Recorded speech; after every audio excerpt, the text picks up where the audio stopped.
Bienvenidos a este nuevo programa de Radio Rosario Clásica, conversando con más mujeres, quien les habla Mirta Salafia.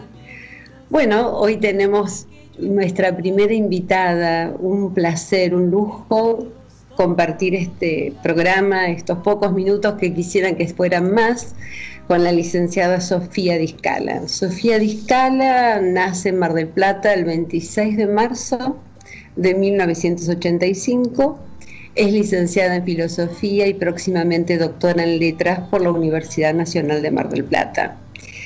Ha sido becaria del CONICET y actualmente es investigadora asociada en el Centro de Investigaciones Filosóficas. Dicta cursos y talleres de filosofía y literatura. Ha sido la creadora de un blog literario llamado Place de la Folie y actualmente vive en Buenos Aires con su hija Victoria. Bienvenida, Sofía. Muchas gracias por estar aquí. Hola, Mirta. Bueno, muchísimas gracias a vos por esta invitación maravillosa. Un placer conversar contigo. Bueno, hay algo que quiero contarle a la audiencia, que las mujeres, en Conversando con Más Mujeres, me envían cómo desean ser presentadas. O sea que desde el Vamos es un programa donde las mujeres hablan en primera persona. Y yo olvidé decir en tu presentación que vos te vas a doctorar dentro de muy pocos días, vas a defender tu tesis doctoral, que has centrado en la obra de la escritora inglesa para mí más bella, que es Virginia Woolf. Y mi primera pregunta es, primero, ¿por qué es Virginia Woolf? ¿Y cuándo tuviste en tu vida el primer acercamiento a esta escritora? Bueno, sí, así es. Entregué la tesis doctoral en noviembre pasado y ahora, bueno, estoy esperando por el coronavirus y demás. Se ha postergado un poco la defensa, pero ya será en breve, por suerte. Y bueno, Virginia Woolf, ¿por qué Virginia Woolf? La realidad es que la primera vez que entré en contacto con su obra fue en una estancia de investigación predoctoral que tuve la suerte de hacer en la Universidad de Harvard en el año 2011. Yo ya venía trabajando bastante sobre teoría de la ficción. Yo estudié, como comentabas, filosofía y me empecé a interesar mucho por el cruce entre filosofía y literatura. Y empecé a indagar justamente en autoras que para mí hubieran explorado desde la literatura cuestiones filosóficas fundamentales, y me parecía que en Woolf había una enorme dimensión filosófica que estaba un poco silenciada.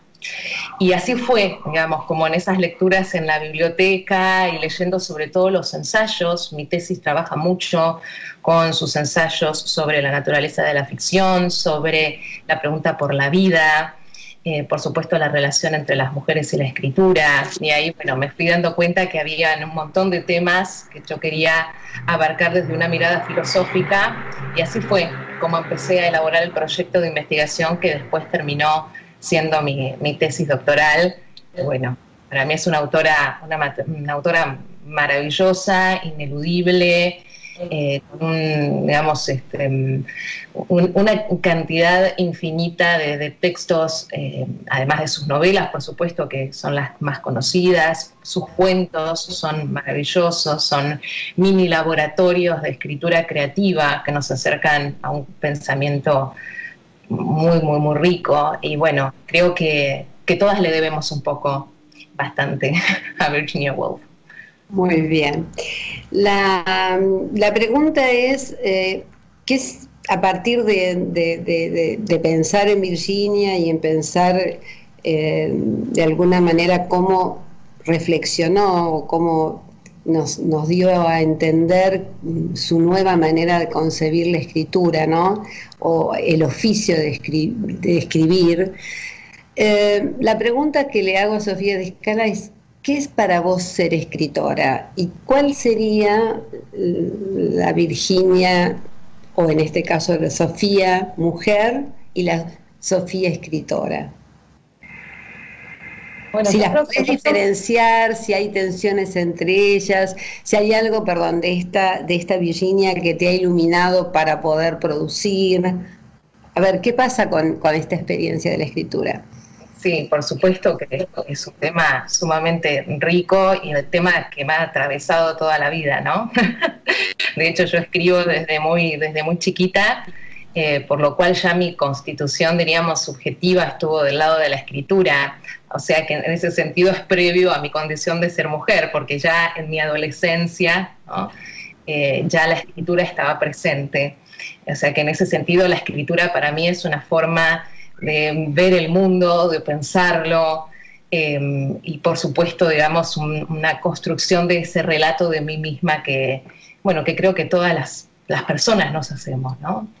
Y en el caso específico de mi encuentro con Virginia Woolf, por supuesto que sí, que iluminó justamente esa reflexión sobre digamos, la constitución subjetiva a partir de la escritura. Y recuerdo que me impactó muchísimo una de sus conferencias, que luego se conoció como El Ángel de la Casa, que ya por supuesto leí de mayor, ya incluso habiendo tenido a mi hija Victoria.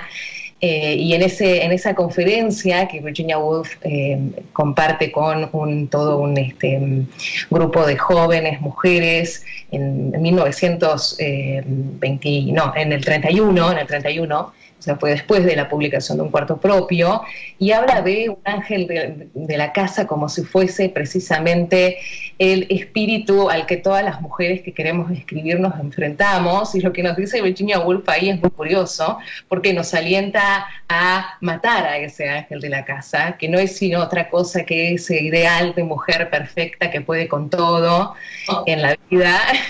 Además de escribir, puede ser una buena esposa, una buena amiga, una buena madre, una buena amante. Y bueno, Virginia Woolf en esa conferencia tan reveladora me iluminó, por supuesto, y creo que, digamos, hay algo fundamental que transmite esa idea de matar al ángel de la casa, que es, en el fondo, matar un poco la idea de la perfección, ¿no? La idea de la mujer perfecta. La mujer perfecta, en realidad, si nos ponemos a pensar, no tiene ninguna necesidad de escribir. Yo creo que justamente se escribe desde la imperfección, desde, como decía Marguerite Duras también, ¿no? otra de mis grandes referentes, se escribe sin saber qué es escribir. Se escribe sin poder escribir, sin embargo se escribe. Así que bueno, creo que por ahí se termina sabiendo que se escribe una vez que se escribió, ¿no? Es decir, Marguerite Duras dice, bueno, la escritura es cuando uno ya lo hizo, ¿no? Mientras tanto, no se sabe escribir. Y se sufre mucho más en pensar cómo y qué escribir que al final cuando uno ya se encuentra con la obra, ¿no? Imagino que en esto que anteriormente habías comentado respecto de la relación entre literatura y filosofía, o entre filosofía y literatura, dos cuestiones, ¿no? Una, que sos portadora de un nombre, que es Sofía, cuya etimología es la sabiduría, y elegiste una carrera que tiene que ver con el amor a la sabiduría. Y que evidentemente tu deseo se cruza todo el tiempo con esto del conocimiento y también con esto de poder ofrecer lo que sé, reelaborarlo, buscar otras perspectivas y compartirlo con otras y con otros.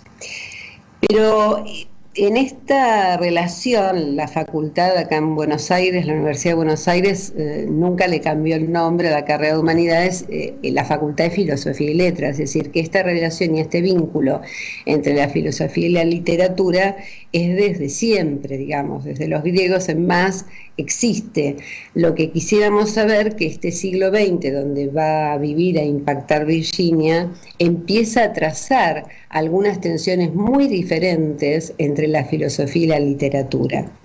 Concretamente, sucintamente, ¿qué podríamos decir en este punto de la relación entre literatura y filosofía? Sí, es muy gracioso lo que decís de mi nombre, porque que mi madre hubiese imaginado que yo iba a estudiar filosofía y que me iba a tener que encontrar siempre con soy licenciada, soy Sofía de Escalera, soy licenciada en filosofía. Y siempre digo, menos mal que mi segundo nombre es Jazmín. Es decir, que ahí hemos compensado un poco la ratio, ¿no? La racionalidad de la sabiduría con el mundo de la sensibilidad y de la naturaleza. O sea que creo que en ese sentido la elección inconsciente de mi madre me hizo mucho bien. Bueno, que la relación entre la filosofía y la literatura es múltiple, ¿no? Sería muy difícil en un ratito tratar de sintetizar, pero en realidad, o sea, creo que habría muchas cosas para decir. En primer lugar, que esa relación tan antigua que vos señalás, ¿no?, entre la filosofía y la literatura, que en realidad, digamos, creo que se origina más bien entre la filosofía y la poesía. La filosofía, de hecho, nace, podríamos decir, de la poesía. Los primeros maestros, de verdad, eran poetas, ¿no? Eran quienes, de hecho, tenían la verdad y transmitían la verdad, y ese fue por sí, y sigue siendo hasta el día de hoy, el gran objetivo de la filosofía, ¿no? Alcanzar la verdad. Ya sabemos incluso con la crítica a la verdad que a partir del siglo XIX se empezó a escalar y sigue derribándose, ¿no? Esa verdad con mayúscula. La realidad es que la historia, digamos, entre ese matrimonio tan complicado entre la filosofía y la literatura justamente tiene muchos momentos históricos interesantes para analizar, o sea, desde esta primera etapa en la antigüedad, en donde, como decía, la filosofía nace de la poesía. Después, por supuesto, tenemos ese hito filosófico tremendo que marca la primera ruptura del matrimonio, cuando Platón expulsa a los poetas de la República, en ese libro. Pero le da el gobierno a los filósofos. Pero le da el gobierno a los filósofos, y ahí empieza, digamos, como a haber una tensión entre filosofía y literatura que sigue siempre así, ¿no? Y que recién podríamos decir que es en el romanticismo alemán, o sea, ya estamos hablando del siglo XIX, cuando se empiezan de nuevo a fusionar filosofía y poesía, ¿no?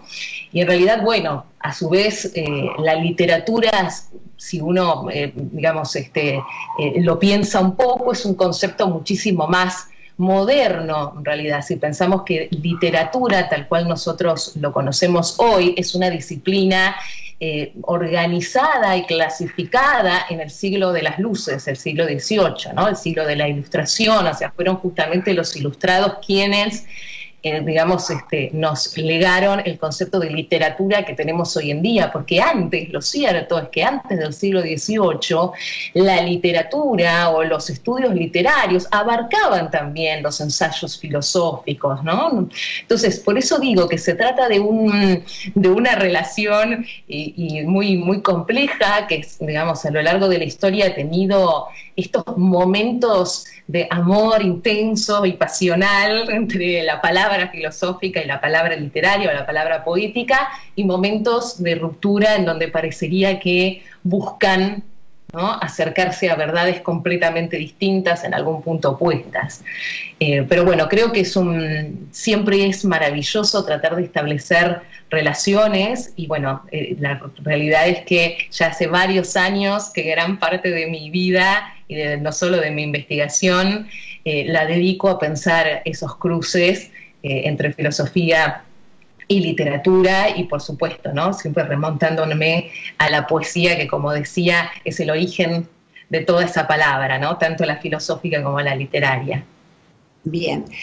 Hemos estado conversando en algún momento acerca de algunos ensayos que has escrito sobre esta condición de la maternidad y de la escritora. ¿Alguna pequeña reflexión sobre esto? Es un tema, otro tema tan amplio y tan complejo, ¿no?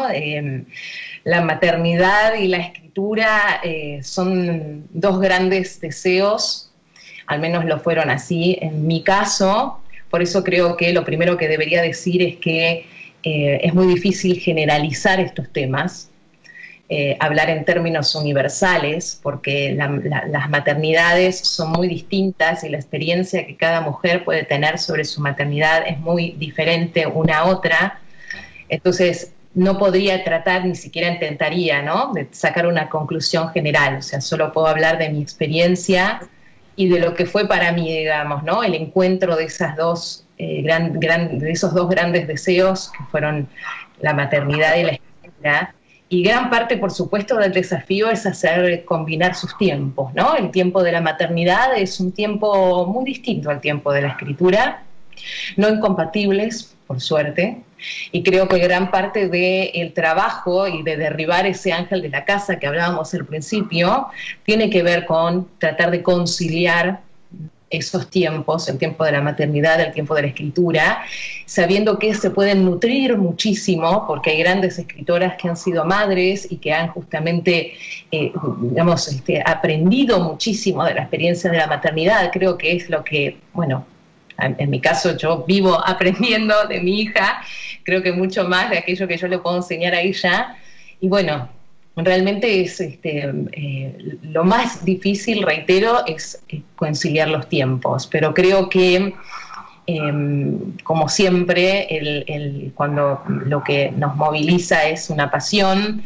y un deseo, bueno, una trata de construir ese tiempo que le hace falta, digamos, ¿no?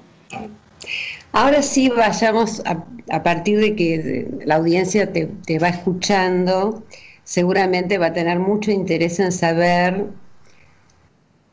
este ofrecimiento académico que tan generosamente tienen los docentes, que es distribuir su saber y despertar en nosotros, los que no los tenemos, o los que parcialmente lo tenemos pero no lo hemos profundizado, la posibilidad de aventurar nuevas ventanas a nuestro mundo subjetivo y a la belleza, como digo yo, ¿no? Empezar a poder recibir otras posibilidades de belleza y de libertad. Yo digo que el pensamiento, la belleza y la libertad son los grandes tres regalos que podemos hacernos entre las personas, no importa el vínculo.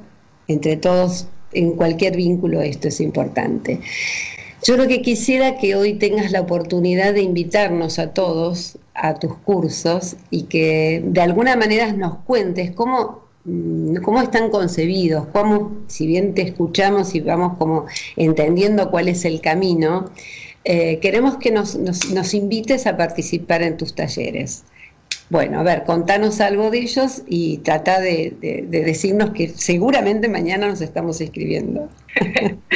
Gracias. Sí, la verdad que, bueno, justamente ayer escribía un posteo en mi cuenta de Instagram justamente sobre eso, ¿no? Sobre lo que fue para mí el descubrimiento de la docencia más allá del ámbito universitario, ¿no? También en el ámbito privado. Yo doy dos tipos de talleres grupales, siempre de filosofía y literatura, y también doy talleres individuales, que es una propuesta que surgió azarosamente gracias a la generosidad de Anita Gil, que puede ser que nos esté escuchando, que era una lectora de mi blog. Ella había leído Place La Folie y le había gustado y me propuso empezar a armar encuentros individuales para hablar de filosofía, de literatura. Ya llevamos 3 años. Y así surgió. Un sólido vínculo han establecido. Sí, maravilloso. Y así, digamos, bueno, surgieron, por supuesto, otros talleres individuales que sigo dando, en donde mi idea es siempre a través de la palabra filosófica, de la palabra literaria, a través del arte, porque también me gusta muchísimo la fotografía y he dado algunos talleres grupales sobre filosofía de la fotografía, teoría de la imagen. Me gusta justamente, ¿no?, también la posibilidad de que desde la literatura o desde la filosofía poder acompañar, ¿no?, el desarrollo de un proyecto personal y creativo. Entonces, mis talleres serían, digamos, en esos dos grandes formatos: los talleres grupales, que siempre son temáticos. Por ejemplo, actualmente estoy dando 2, un taller de introducción a la filosofía, para el cual fui convocada por la Asociación de Amigos del Museo Fernández Blanco, aquí en Buenos Aires, y otro de manera privada, que es sobre la relación entre filosofía y literatura con las temáticas de la reflexión sobre la temporalidad, la memoria, la experiencia y la identidad. Así que, bueno, siempre... Nosotros podemos ingresar al blog, porque yo les comento a la audiencia que el blog es precioso, además del contenido, tiene una estética de una belleza y de un cuidado extremo. Felicitaciones por el blog, porque realmente, bueno, uno visita muchos, pero no todos tienen esta estética.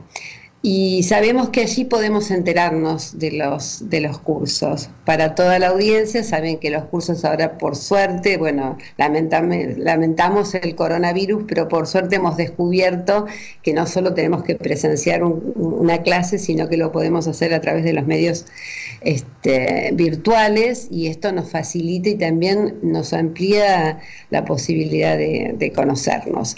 Bueno, Sofía, un placer haberte tenido con nosotros. Muchísimas gracias por haber inaugurado este programa. Ha sido un honor para mí y espero pronto que, bueno, defiendas tu tesis cuanto antes. Quiero llamarte la próxima. ¿Qué tal, doctora? ¿Cómo le va, doctora? Que tengas muchos éxitos con tus talleres y que, bueno, que sea una buena vida y un buen proyecto este 2020. Un abrazo inmenso. Muchísimas gracias. Muchísimas gracias a vos, Mirta, un placer, y gracias por haberme dado la primera palabra de este maravilloso programa. Así no, que gracias. Muchos cariños, un cariño muy grande para Victoria. Chau, chau. Chao. Chao. Bueno, aquí estamos despidiéndonos de este primer programa, que espero que le haya parecido tan interesante y tan bello como a mí. Esperemos que nuestras próximas invitadas sean tan interesantes como Sofía Di Scala, y bueno, y tener la posibilidad de darles siempre la palabra y la primacía a nuestras invitadas. Muchas gracias y hasta la próxima semana con Conversando con Más Mujeres, acá en Radio Rosario Clásica. Chao. Mi garganta anida todos los cantos del mundo, y mis pasos llevan todo el cansancio del mundo. En mi piel se esconde el sol entero del mundo, la sangre entera del mundo de mi cuerpo sale. Abrazo lo poco que tengo, lo tanto que tengo, lo cierto que tengo, el brillo en tus ojos, la tos, los antojos, el miedo y el sueño, el acorde que toco, los tantos anhelos, el calor del fuego, la sal y el deseo, la miel en los dedos, aquello innombrable en mi voz toca.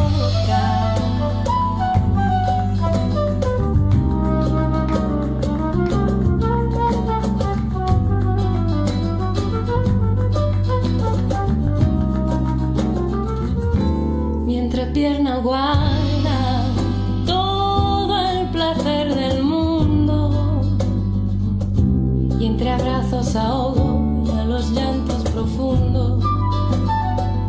No hay temor ni rabia, solo instantes confusos, arriesgando despegue entero el valor del mundo. Mi voz es más grande que el cielo, más hábil que el viento, humilde y eterno, constante y sincero, directo y certero, más fuerte que el fuego. Ya no tengo miedo ni frío en los huesos, mi calor es eterno.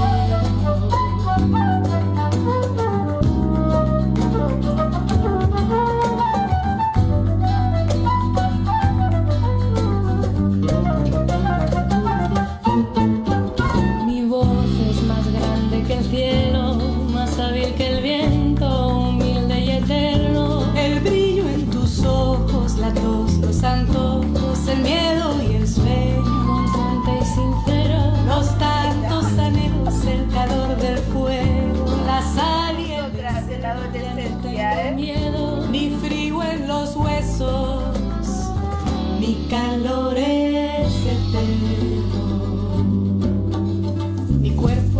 i casa. En mi voz todo cabe. El meu cos és casa meva. Yo no soy mitad de nada. Yo soy naranja completa.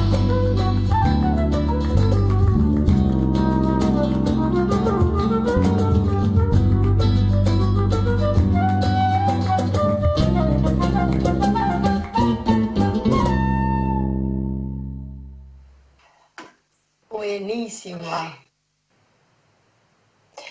Estamos, yo creo que ya nos dio aire, ¿verdad? Sí, ahí nos dio aire Maxi Ramírez, gracias por estar ahí.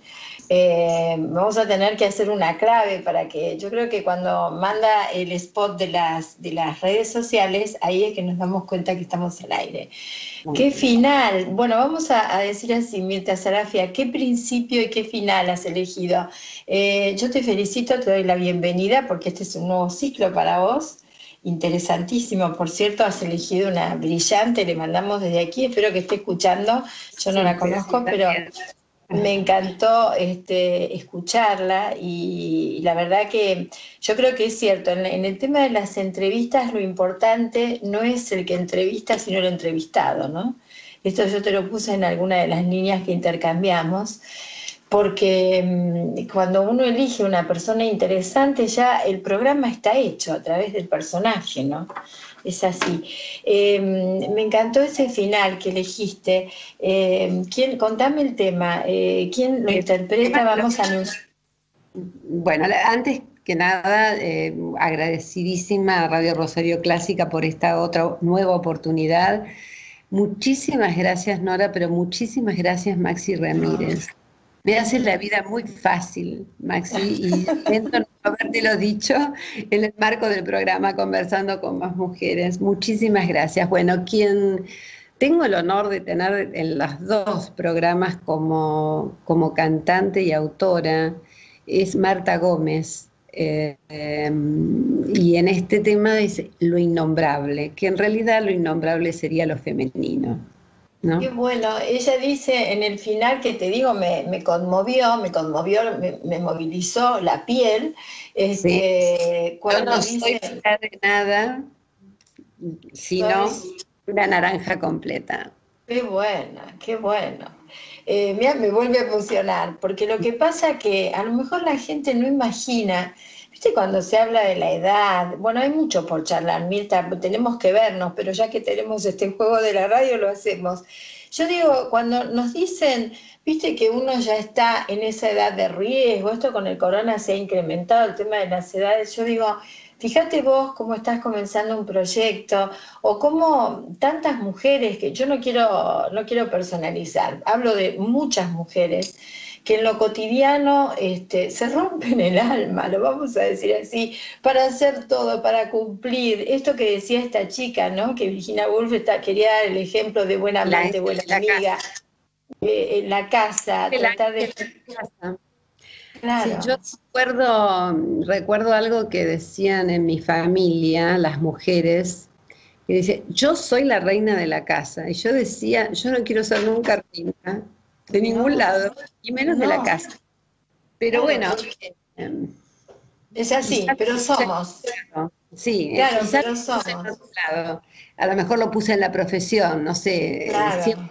Siempre aparece la exigencia, siempre aparece el modelo de lo perfecto, del cubrir a todos, de querer a todos, de tener a todo el mundo satisfecho. Bueno, yo quería en este pase honrarte a ti. No.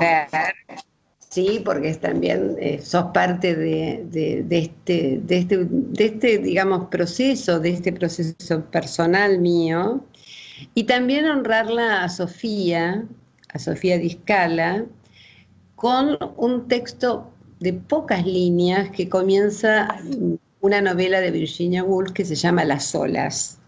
Y se lo dedico a todo Rosario y a todas las mujeres, especialmente porque es muy poético. Dice, aún no se ha levantado el sol, no se distinguía el mar del cielo, exceptuadas unas tenues líneas que mostraba el mar como un paño con arrugas. Poco a poco, al clarear el cielo, aparecía una línea oscura en el horizonte y dividía mar y cielo. y se llenaba el paño gris de surcos de gruesos trazos que se movían uno tras otro bajo la superficie, persiguiéndose unos a otros perpetuamente.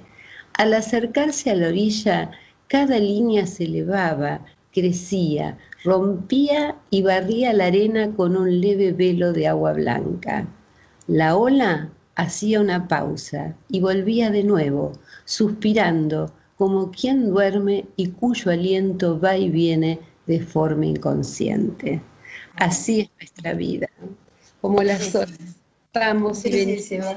Exactamente, bellísimo. La seguimos, Mirta. Un abrazo inmenso, feliz programa, buen día. La seguimos. Gracias. Un beso. Hasta la próxima. Usted dispone de mí, señor Máximo Ramírez. Vamos a un tema para que nos divida. Transmite